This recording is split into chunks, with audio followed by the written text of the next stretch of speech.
Hey, what is up guys, this is Cobb. It's time to pull out all kinds of sacred shards and primal shards, but today, we're not even on my account. I've been trusted with the account of Mr. Operon 4, where we are going to be pulling to try and get our hands on the 5-star soul for Raphael in the Hero's Path. This account does have the Raphael, as well as the fully booked up and fully built Donatello, and the fully booked up and fully built Michelangelo, and so it's got a triple turtle synergy going, which is bloody great and puts a lot of extra value on the Raphael. However, the trick is going to be saving enough resources in terms of shards on this account to make sure that we still have enough in the tank to get the Leonardo path done as well. And so while we're sitting on a lot of secrets here, we've got to be careful to not go overboard. We might well be needing those for a Leonardo path a bit later on. We've got a lot of extra shards as well from Voids and Ancients that can get us across the line if we're like desperate to get over the line in like a Leonardo path. Some primals as well that we've got to consider pulling. And let's get to it, man. Before we do, if you're going to create a new Raid Shadow Legends account, man, make sure to get that done right now by using the beginner promo link that's down below this video at the top of the description box, man. Use the link to create your new Raid account right now, man, to get a triple legendary start. Might just be the final day where Michelangelo is the Logan Reward legendary champion. Like the last day that you can possibly start the Michelangelo path might well be today at the exact time that you're watching this video. So seriously, do not wait about. Use the beginner promo link that's below this video at the top of the description box to create a new account, man, for a free free legendary champion with Basilius Varanus, as well as 3 free epic champions as you level up your account, man, and kickstart that new account the right way. You know what I'm saying? Okay, man. Here's the deal. Okay, here's the deal. We're gonna have to pull about, I want to say, something like 11 sacred shards.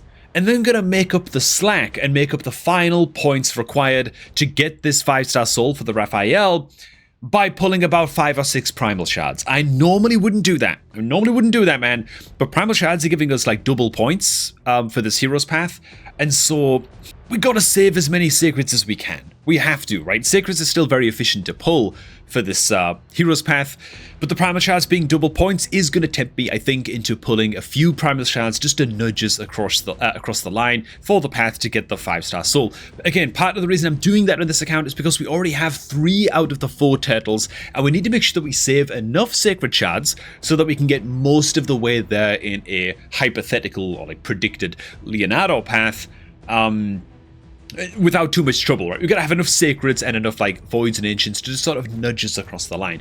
The reason I'm so reticent and so reluctant to pull primal shards, by the way, is because let's just start with like our first primal shard pull actually, is because December's coming up, right? And typically speaking, in December for Raid Shadow Legends, that's when you usually see big, sweaty, gnarly, crunchy, crusty primal shard events come out, where it's like a 2x for legendaries and for mythical champions for your primal shards, right? December's kind of notorious around like Christmas time, New Year's time, for having big sweaty primal shard events, and so we do want to keep pulling these to a bit of a minimum, but at the same time we got to keep enough sacreds in the tank to be able to handle Leonardo, right? So we can't just go ape with only the sacred shards, right? This account should have enough resources to get both events done without too much trouble, and so I'm not that worried about that. As long as we sort of like hedge our bets here a little bit. How funny would it be if we just hit like a mythical champion, by the way. So I'm going to pull a couple more primal shards here, and then we'll switch it over to sacreds. That's going to be the plan, as we hit nothing but rare champions so far, by the way. My god, why can you get rare champions from primal shards, Plarium? It's insane. Okay, at least if it's going to be a rare champion, at least make it a void rare. You know what I'm saying? Like, ironclad from a primal? Like, what are we doing, dude? Okay, but yeah, let's cash in on these double points. It's all rare champions, which is disgustingly terrible, but it sort of is what it is. Okay, now we're going to switch on over to the sacred shard pulls, where we'll go ahead and pull 10. I think we need to pull 11, and then plus a little bit of dungeon diving, a little bit of spider tournament and stuff to get through the rest of the path, but here we go, man. I'll point out as well, as we start to pull these sacred shards, this account is looking for some very, very special types of champion as we pull into an epic right away. Oh, it's the extremely badass looking Pistolus, who's actually a pretty good Chimera champion, by the way. He's not bad into Chimera at all. A 4.2 is actually underselling him a little bit. He's very, very bad almost everywhere else in the game, but he's quite uniquely good into Chimera, if I remember right. So, double hitter, A1, chance of blitzing leech. This is a key debuff to bring into Chimera for completing, I think it's one of the Lion trials, one of the Lion form trials. you have to bring a leech debuff in your Chimera team if you can fit it in, you know, and so Pestilence does that job. It's just extra rewards from your Chimera keys. Then he brings an HP burn debuff on his A2, which is also a required debuff for getting through, I think it's some of the Viper form trials and a couple of the others here and there. I can't quite remember, to be honest, but it's a unique debuff to bring along. It's good damage. Yeah, it's good for trials as well. And then it also brings an increased accuracy buff and increased crit damage buff on all allies for 2 turns as well. An increased accuracy, increased crit damage. Again, unique buffs to bring, and there's certain trials that require your champs to be under increased accuracy, I believe, in order to get those done as well. So he helps to complete a lot of Chimera trials. He doesn't do a lot in the way of damage, but he's actually just a little bit better than he seems. That said, he is very, very niche, and despite looking like an absolute just mythical champion badass, being this niche makes it a little bit of a rough decision as to whether or not you actually want to go ahead and build them out. So what I want to mention about this account is it is looking for specific types of champs if it can. This is going to be good provoker champions, block buffs champions, increased speed buffer champions, as well as decreased speed champions. It's looking for Hydra and Chimera tools. In a word, like in a phrase, you know. It's looking for tools to bring it into Hydra and Chimera. Right now, its best provoker is a Vizix. Great champion, but you know, like, you only want to lean on Husk and Seeker for so long as provoker champions into Hydra before you're looking for big steady upgrades. As for like decreased speed debuffer champions, does it have any that are good? Any at all? I mean, does Creodan bring decreased speed? No, he brings increased speed. Like, he's not particularly great. Donatello brings increased speed buff, but he's like one of the only champions for that job as well. So we're really, really on the lookout here for good champions into the clan bosses, basically. And so, Operon, I'm channeling my content creator look for you, bro. Let's do this, man. Let's do this. Let's keep on cracking here.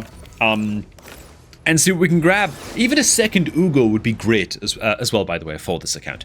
We pull into a Chani, chance placing poison sensitivities, okay, on the A1.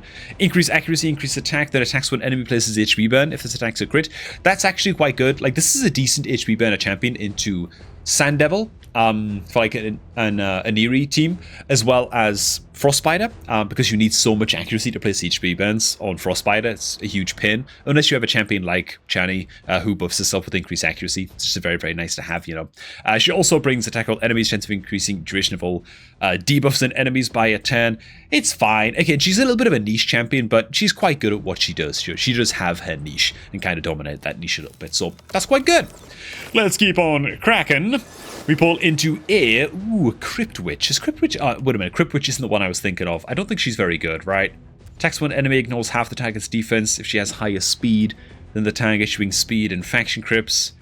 Attacks 3 times at random. Each hit has a chance of placing decreased defense. It would be nice if this was just a 100% land rate, like attack all enemies, but you know, is what it is. I mean, I'm sure that she's a fine, like, Faction Wars champion, but not what we are looking for. Let's keep on going, man. Let's keep on going. Okay.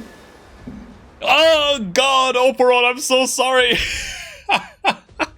Oh, brother.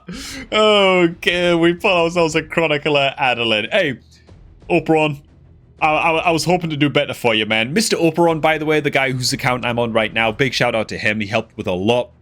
With setting up the Discord server, that's linked down below in the description box, especially with setting up the account takeover tickets system. Yeah, absolute badass of a guy who's helped out the channel a lot in very, very unseen ways. So, big up to him, and I really hope we hit a better legendary than Chronicler Adeline before this day is over. Decent Sand Devils champion because of the 100% land sleep. She brings some heals to the table. She's okay for Faction Wars because of the big heal on her A2, but oh, okay, not exactly the greatest either, though, is it? I mean, it's gold, but yeah. Oh, I've ripped on this champion so many times on the channel, dude, so I'm really... I'm really struggling. I'm really struggling to come up with a positive around that, to be fair. Hopefully we just hit gold again. Or like, again, like another Ugo would be totally fine. Like, Ugo's that good that building 2 copies of Ugo for Hydra is completely fine and reasonable, you know. We put ourselves a Hellgazer. Attack all enemies on each crit for this champion's teammate by 10%. Okay, fine. It's 410 cooldown though, so, you know, it's not really that great, is it? Remove all debuffs from this champion, place increased attack buff from this champion for 2 turns. Grants an extra turn. Okay. Yeah, I know, Hellgazer. I think that these reviews are very, very lenient, to say the least. Let's keep on going, man. Come on, man. We gotta do it for Operon, dude. We gotta do it for Operon, dude. But also there's a Farrakhan. I tell you what, Farrakhan is one of the best Chimera champions in the game. Actually, like one of the best in the game. Not only does he bring a decreased defense on his A1, again, every unique debuff and buff that you can bring to the table into Chimera is generally great and going to help you complete trials, which is going to help you maximize your rewards and extra relic materials and gems and all of that stuff that you get for completing. For like finishing Chimera, right? So this is great. Decreased defense at A1's lovely. It brings burn and poison on the A2. Unique debuffs with HP burn having extra value. Again, I think it's into Viper form for completing trials, so that's great. You have to deal HP burn damage, as well as ally attack, which also helps you complete more trials, as well as unique buffs. Crit rate, crit damage. Absolutely excellent stuff. Do we have a Farrakhan the Fat on this account? Is then the next question. Hopefully we don't, so this is a good pull. I'm gonna go ahead and sort by epic real quick, and let's just condense it down. Sort by barbarian as well. Oh god, we already have a Farrakhan. Oh god, okay. Well, you know what? At least it's an empowerment. At least it's an empowerment, right? We can go ahead and empower up our main Farrakhan here.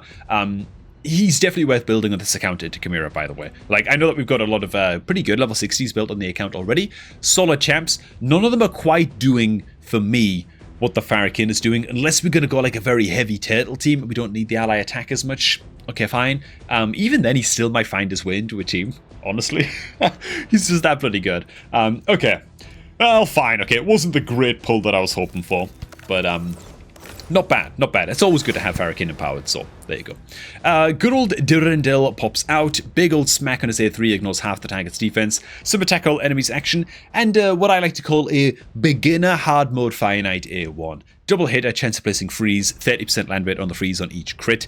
Not great into hard Fire Knight. Like, he's never going to be a Neldor or a...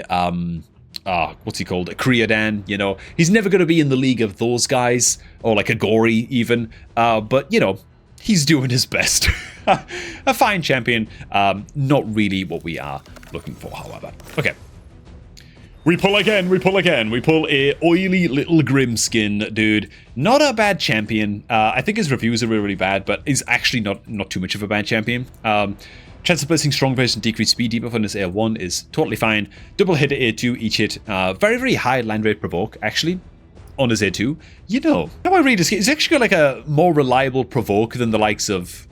Okay, nah, never mind. I was going to go in and compare him to like Seeker, but as like a Hydra provoker, but Seeker's is an A1 provoke. Grimskin's is a A2, so... Yeah, I don't know. On the A3, attacks all enemies, 100% chance of removing a random buff from each target is also fine as well. He's an okay champion, a little bit crapped on in the reviews. Not amazing either. We pull again, ladies and gents. Okay. Come on, come on, come on, come on. We pull good old Hoskarol, one of the best wave controllers in the game. Mega high land rate stun, 10 meter decrease, and bonus damage inflicted by all allies to stunned enemies on his passive. Even brings a stun on the A1 as well, and his A2 brings an increased defense buff, an increased res on allies too, so he brings a lot to the table. One of the best like faction wars champions in the game. Yeah, a 4.9 in faction wars is about right, maybe even just a 5. Like, if Hoskarol isn't a 5-star epic quality champion to take into faction wars, I don't know who the hell is, you know. He's just one of those, man. Okay, let's go ahead and pull again. We're getting towards the end of these pulls now. We pull into a Torture Helm. What the hell, dude? So I've got a theory inside a raid, man. I've got a theory inside a raid, and this is just like tinfoil hat. Okay, this is like my tinfoil hat theory. But Hoskarol? Torture Helm? Like I pulled multiple copies of these guys during my own Sacred Shard pulls that I would have uploaded like a day or two ago. On the channel, you know, so you guys probably already saw those. I feel like low-key certain champions just have a higher pull rate during certain shard events, and some champions just have like an almost 0% pull rate during certain shard events. Do you guys ever notice that, man? Like, I feel like whenever I upload a video about doing shard pulls, in the comments there's always a guy, oh my god, like, you pulled nothing but, you know, Eolfrig in this video. I pulled like 7 Eolfrigs from my Prism shards today, man. It was ridiculous, you know? I'm like, wow, I wonder if there's something to that. You know? I don't know. Might just be confirmation bias. Torture Helm is a champion that you can build out to solo dragon. So that's kind of cool. Mostly because of his passive. We need to pull 1 more Sacred Shard, and then a little bit of dungeon diving will get us across the line. And this way we're going to be sitting on 26, or rather 25 Sacred Shards. Plus all of the Voids and the Ancients, and, you know, a week or 2 to prepare for a Leonardo event. should have enough in the tank to get the Leonardo 5-star soul and the Leonardo champion probably without too much discomfort when that path eventually drops.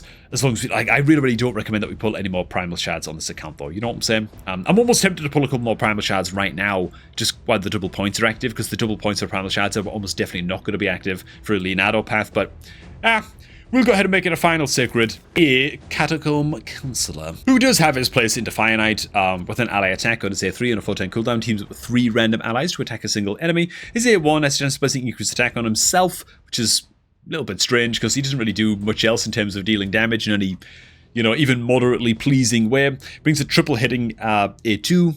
Heals himself with the damage inflicted. No decreased defense, no weakened debuffs, no 10 meter control or anything like that. Catacomb is a little bit of a dud, in my view, man. Okay, so this Halloween path, I'm not going to go in and spend the points of the path just yet. I'm not sure if Operon actually just wants to grind this one out and potentially go for like the legendary book and take like the left side path here down towards the Raphael Soul. That would require a bit more points. The cheapest possible way to get this done is of course to take the path down this side and grab the key, even though you don't need the key if you're just going for the Raphael Soul. Grab the key just because it's cheaper. Grab the lilies just because they're cheaper than the book, and then get the Raphael, in which case just fully farming the Spider tournament should give you enough pumpkin points and enough Heroes Path points to get you the rest of the way and get you the 67,000 points that you need in total to get the Raphael Soul. So, we're going to go ahead and leave it here with our tail between our legs, because the only bloody gold champion that we hit is a useless little Adeline who, frankly, I'm just going to leave in the reserve vault because she's a piece of crap. Fine, we'll put her in at least the Master Vault, fine. I know that Adeline has a little fan club and some people really like Adeline. Is she at least a copy so we can like lock in Faction Guard? Oh, we don't have another Adeline on this account. Oh god, okay. So she was the login reward legendary before this account's time, so we don't have 2 copies of Adeline to slot on in there. She's in Sacred Order, right? No, I'm pretty sure she's Bannerlords. Okay, man. Well, there you go, Operon, dude. There you go. Good luck getting the rest of the way towards the Raphael Soul, my friend. I wish that the pulls had been a little bit better for you, man. Maybe at this point, Operon was actually talking to me about letting me pull the Sacred Shards and the Shards to get him through the Leonardo Path event as well, when that eventually drops. If it's Shards, it might just turn out to be Soul Stones or something ridiculous, you know? Who the hell knows? I don't know, man. Maybe just don't do that. I feel like my luck is always terrible on other people's accounts, man, so... there we go. Thanks for watching, guys. Make sure you use the beginner promo link down below this video at the top of the description box if you're looking to create a new raid account for the maximum amount of free stuff and all the freebies that you see on screen right now. And I'm going to catch all of you guys just a tad bit later, man.